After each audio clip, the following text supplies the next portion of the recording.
It was one of those mornings at the lake when the air feels both sharp and clean, the kind of morning that makes you want to breathe in a little deeper and hold it for a moment. The water outside the cabin stretched calm and unbroken, only rippling when a fish jumped or when a duck landed and skated across the surface. The tall pines swayed with a slow rhythm, and the cabin smelled faintly of pine wood mixed with fresh coffee. I had been waiting for this week for months, a chance to get away, to be somewhere quiet, away from the grind and the noise.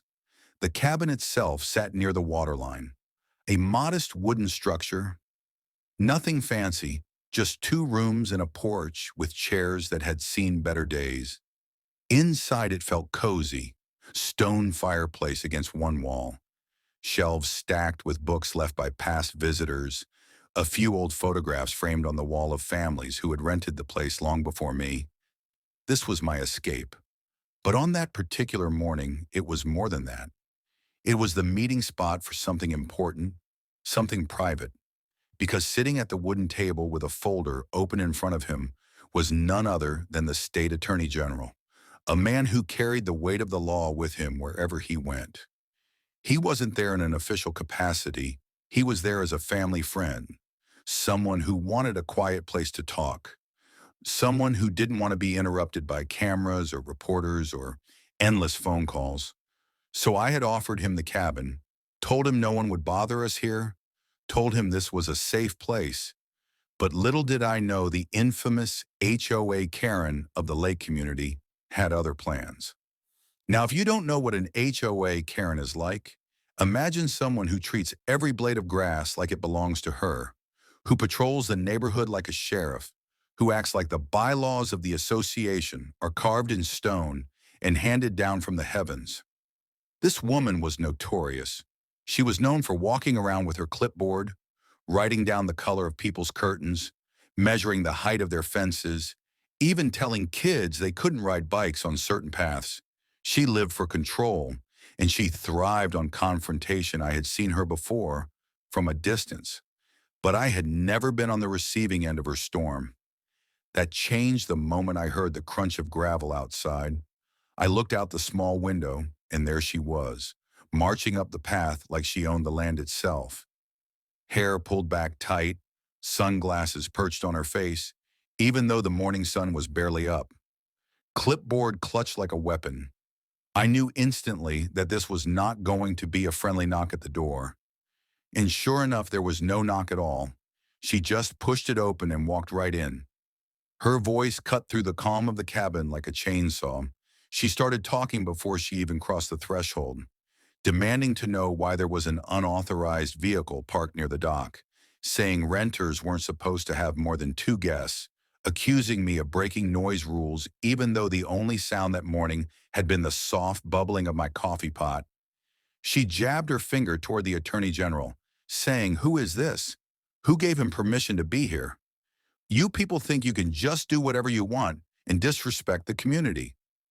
The Attorney General looked up slowly. His calmness in that moment was almost comical compared to her frantic energy. He didn't say a word at first, just studied her with steady eyes while she kept rambling, threatening fines, threatening to call security, claiming she had full authority to inspect any property at any time. I tried to cut in, telling her this wasn't the time, telling her she had no right to just walk in uninvited. But she was on a roll, and once she got going, she wasn't about to stop. She pointed her pen at him like it was a dagger. She said, "You don't belong here. You're trespassing. You're violating HOA guidelines. I can have you removed immediately." And that was the moment he closed his folder, placed it gently on the table, and stood. The cabin seemed to shrink around us as his presence filled the space. His voice came low and steady. He asked her what her name was, what her official position was, and by what authority she believed she could enter a private dwelling without invitation. She scoffed, she laughed in his face, saying she was the vice president of the HOA, and that gave her all the authority she needed. She said she had every right to inspect this cabin for violations. She said people like me ruined the community by bringing in outsiders, and she said all of it without realizing who she was standing in front of. Because when he reached into his jacket and calmly produced his identification, when the seal of the state attorney general's office caught the light, her face drained of color so quickly it was almost shocking. The silence that followed was thick. She stuttered. She blinked.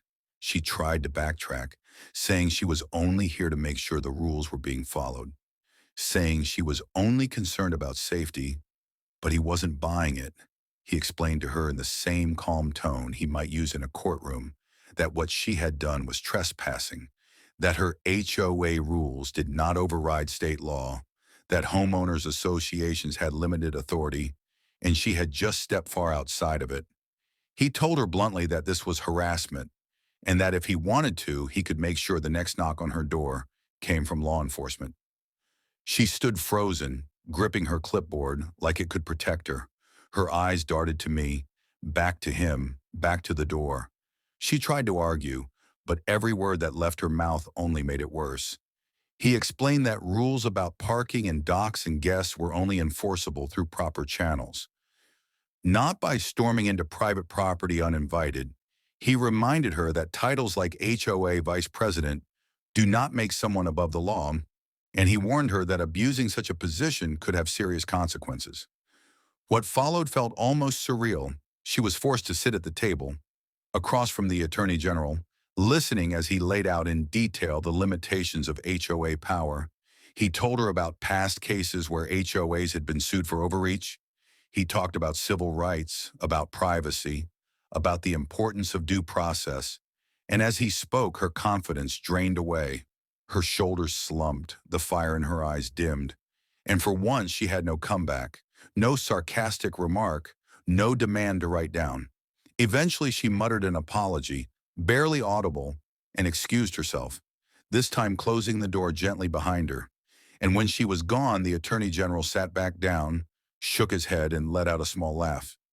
He said this is exactly why people have such a hard time with HOAs. Too much power in the wrong hands leads to moments like this. Moments where neighbors stop being neighbors and start acting like tyrants. Later, after our meeting wrapped up, I walked down to the dock.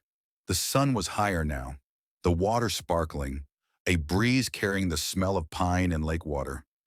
I thought about what had just happened, how quickly peace had turned into chaos, how entitlement can transform into trespassing, but also how justice has a way of appearing in the unexpected forms, sometimes in the shape of an attorney general sitting quietly in a cabin, reminding someone that no matter how big their clipboard feels, the law will always be bigger.